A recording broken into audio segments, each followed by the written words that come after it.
How's it going, friends, and welcome to the channel. In this video we're going to be looking at AK's 135th Trabant. Now this one is going to be a nice, relatively quick and simple build to do.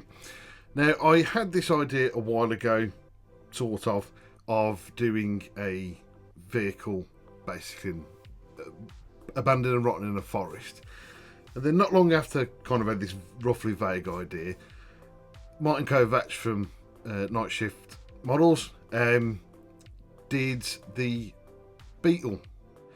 Most of this idea has come from that video, but he has been a massive inspiration to me anyway in my journey. I've watched him pretty much, I think, exactly from the start of his channel, and he's been a massive inspiration to me. A lot of the stuff that I do in my videos I have learned from him. Even on some of the aircraft stuff, a lot of that is translated is the word I'm after, into those sort of things. So that said, there's nothing else really to say apart from grab yourself and a brew and a bicky, and we'll jump straight into the video. As we do with most vehicles, we start with the interior and the seats. Now the Trabant is a very nice and simple build all in general, but obviously the interior is even simpler. We've got literally the two front seats and the back bench seat, and obviously the dashboard and all that.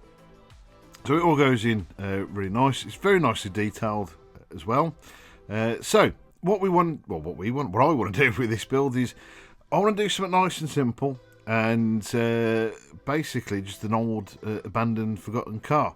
Now I will admit, I kind of had this idea for quite a long time, and it was just before Night Shift brought out his video on, what was it? It was the Beetle, which I think was from AK. I can't remember actually, and it gave me a bit more of a push to want to do it. Now I did have a vehicle a while ago to do this, but unfortunately it was missing way too many parts, and I probably could have worked with it, but yeah, I just lost interest. So I bought this Trabant, which actually technically should have been a Mosquito, will be an upcoming build for the club. So yeah, I ended up with the Trabant because that makes a lot of sense.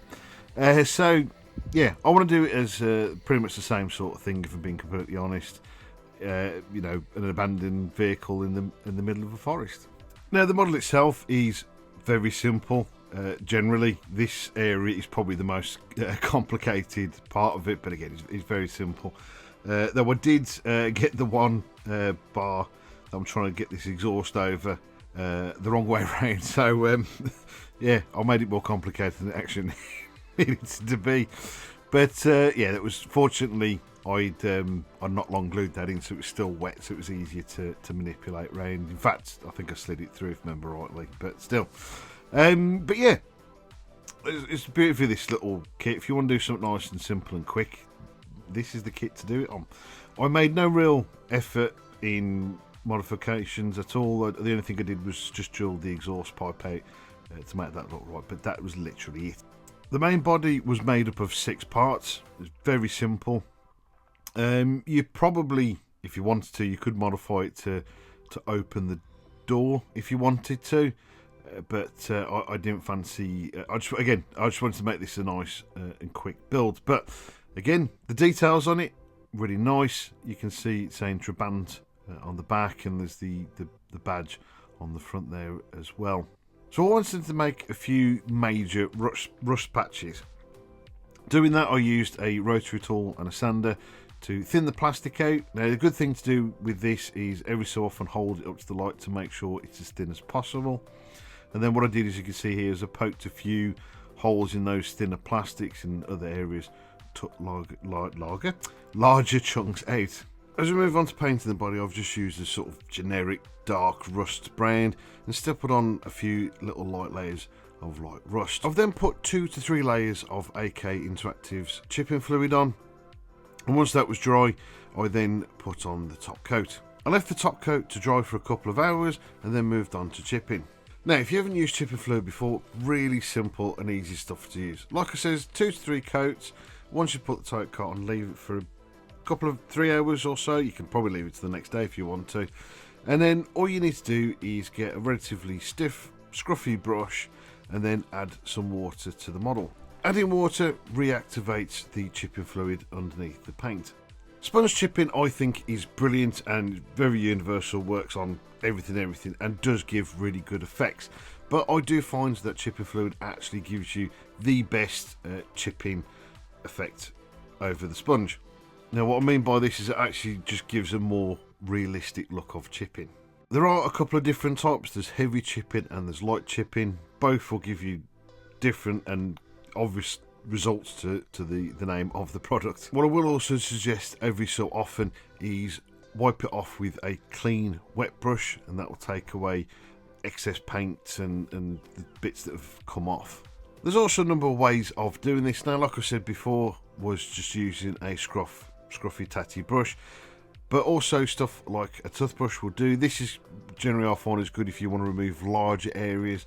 Now, I haven't done it in the case of this, but if I wanted to remove all the paint off on the roof, this will be a better option. You can also use the airbrushing cleaning tools. They're very good for this as well, especially in small lighter areas. And if you want to add scratches, something like a cocktail stick will just do nicely. Now, in doing this, you will have noticed that we are starting to see some of the plastic, which is not what we want. Now, the primer I used for this was VMS's new primer. Now, really good stuff. Well, I say it's really good stuff. It doesn't quite stick to the model. Now, that potentially could be something I have done. Sometimes, I don't often, but sometimes I will clean the model before priming, and I didn't do it in the case for this, so this might be part of the issue. But I did have similar issues further down the line when I was holding the model, particularly around the headlights. It would come off, so that was a little bit annoying. Anyway, moving on to something a little bit more interesting than talking about primers. So, as we can see, I've painted the interior of the car, and I'm now giving it a wash with a dark brown, sort of near black wash. Now, the whole interior was covered in this, and what I'm starting to try and do here for this would be giving it kind of like old dirt and maybe, you know, deposit from when the leaves that will be inside of the car have degraded and started to basically make a bit of a mess of the interior. I then added some natural dirt to the inside of the vehicle and some moss. Now, the moss, I've used Woodland Scenics fine turf for this, and everything was all fixed into place using some sand and gravel fixer. I then also added a few oak leaves in there just to add a little bit more interest. Not that it really makes a difference because we're not really going to see this once the whole thing is put together. Now, before going any further, I'm going to do the base. So I've cut this out of some blue XPS foam. I then used some VMS's Smart Mud to cover the entire base, and then covered that pretty much entirely with some Mod Podge PVA glue. I then sprinkle on this weird mystery Chinese scatter. It's weird, there's weird things in there, and I'm not really sure if I should actually be using it. Anyway, once the weird stuff has dried off, I knock all the excess off, and I'm left with, well, my forest floor, basically. Now, because it being, I'm assuming technically a natural material, I'm actually quite happy as it is, so I'm not even going to bother painting it. Sometimes I find it a bit of a natural call painting some of the natural materials that I use, which I will do in a moment, but not with the scatter, because again, I am happy with the way that looks. So I've added these natural twigs. These, I think, are thyme, or once it was thyme when it was still alive, but time ran out for it. Anyway, let's move on. So I struggle painting trees, and for this one I basically just wet blended a load of greys and browns basically. Now, I did have a bit of a look on the internet of dead trees in a forest, and they do appear to be quite brown. I think most of it is due to the fact that it's mostly moist. So I did sort of stick with the darker brown on the lower half and attempted a lighter browny grey on the top. Now, before I move to further detail of the base, I'm going to go back to the car and add that same scatter that we used on the base. Now, on the vehicle, I was a little bit more selective on where I wanted the scatter, and I mainly, when you can see it without my hand in the way, let's put it into areas that I felt that it was more going to collect, like the top end of the bonnet, and I will add some on the roof as well. We'll also add some accumulative around the bumpers and on the boot as well. If you want to be a little bit neater, you can actually just sort of force these into the areas that you want them to be heavily accumulated. Now, to fix this to the model, again, same as the interior, I used some sand and gravel fixer. Now, the best way of applying this, if possible, is using something like a pipette. Now, next, I'm moving on to doing some rain streaking. This should have really been done before I put the mystery dirt on the car. So, using oil paints, I've mixed a blacky grey brown sort of colour. And as you've seen before, I'd run a bit of it across the bottom of the seal of the door, and I've used this sort of feathered paintbrush to, as it's up and down motions, it's very obvious and very easy to do. But I probably should have used more of a flat rough brush than this. I just wasn't very happy with the result of using this brush. But I kind of managed to look relatively good, I think, in the end, and it kind of gave the sort of rain streaking effect that I was kind of after. Once that had dried, I then move on to adding the moss. Again, the same as the inside of the car, I used Woodland Scenics fine turf for this. And again, also using white glue to stick it down. And the same as the soil, I concentrated on areas that I felt would most likely accumulate more moss. I could have probably potentially put more on the roof and the bonnet. Once I've cleaned this off, there's actually a lot less of this on the roof. But again, it was you know, a kind of a guesswork sort of, but I'd used reference photos of other abandoned vehicles to give me a rough idea on how to sort of potentially place the moss. Now, I am happy with this, but it needs a little bit more volume. So once this has dried off, I will add some isopropyl alcohol to the moss and add some diluted PVA glue to it, and then sprinkle moss all over it again, and that will give me the volume I'm looking for on the moss. Now, the Woodland Scenics fine turf is basically a sponge, so this is quite good for us when we come to paint the moss. This time, using acrylic paints in a more vivid green colour, I start layering up the moss, adding more yellow to brighten the colour and make it a little bit more vibrant. This may take a few goes going over backwards and forwards, but this will give us a nice vivid green, make it stand out a little bit more, and give that sort of impression that there's newer moss growing on top of the old stuff. So we kind of layering it up, leaving some on the outskirts of the moss patch as the original foam, and then again, like I said, wet blending all the lighter greens, building it up to quite a vibrant colour. This is also repeated on the vignette's base, doing exactly the same process and just adding a little bit more colour to that forest floor. One of the last few things to add was some ferns.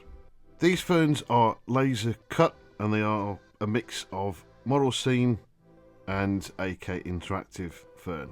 Now, if you've seen my last video, which was the Jag at the paintball park, if you haven't, go and check that out. It's a pretty cool video, if I do say so myself. But you could have seen those in that video, and these are the exact same ones. I have painted them again just to add a bit of variation to the green. They're possibly passable without needing to paint, but adding a bit more colour to that, I think, makes a hell of a difference. Very quickly, before I do the last bit, I just want to put a warning out there. This sort of covers me for YouTube and anybody with a bit of a nervous disposition. The next bit, I'm going to be using a syringe needle. So if anyone gets a bit funny about those things, that's going to be coming up next. So yeah, just in case anybody's worried about needles, it's coming up now. So the reason I'm using this is because I haven't got a pipette. I was trying to avoid this in the video, but clearly I want to show you the way I do things, and unfortunately I couldn't really avoid it on this part. So the last thing I added was some AK oak leaves, which I'd used earlier on the interior, and I think I mentioned that earlier. But but I've used, again, it's the gravel sand fixer which I've used, so I've scattered them all around, and I'm using the pigment fixer to obviously fix them down to the ground. So the last thing I did, and I didn't do this with interior ones because I knew they were going to be sin, because as you've seen, and I know I haven't mentioned this yet, but I fogged the window. That was just using some acrylic paint and some matte varnish to get it to stick to the window. It was a bit of a faff, it didn't work out very well. It's okay, but wasn't quite the way I wanted it to turn out.